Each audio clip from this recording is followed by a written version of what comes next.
चं साम्राज्य तर आहेच. कारण सध्या प्रशासक या नगरपालिकेवरती आहे आणि हे जे सध्या इलेक्शन या सांगोला तालुक्यामध्ये किंवा शहराच्या बाबतीमध्ये चालू आहे, यामध्ये शेतकरी कामगार पक्षानं भाजप सोबत युती केलेली आहे. भाजपचा विचार स्वीकारलेला नाही.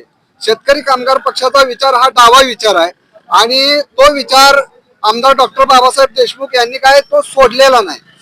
लोक दोन्ही प्रकारे मत व्यक्त करताना आपल्याला पाहता लक्षात येते की तुम्ही आमदार आहे, तुम्ही काय कामं केली, आणि दुसऱ्या बाजूला विचार तुमचा डावा आहे आणि तुम्ही त्या भाजप सोबत का गेला, अशा प्रकारचे आपल्याला या ठिकाणी लोक मत व्यक्त करतात.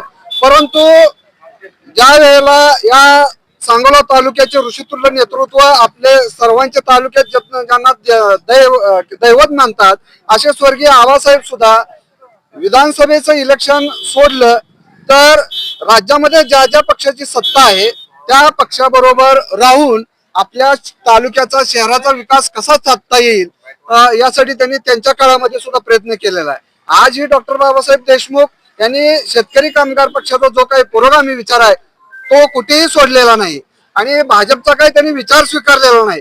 फक्त भाजपचे आज देशात नरेंद्र मोदी असतील, राज्यामध्ये देवाभाऊ असतील, पालकमंत्री जयकुमार गोरे साहेब असतील, यांच्या मार्फत यांच्या माध्यमातून आज विकास आणि पक्षाचे विचार ह्या दोन बाजू आहेत.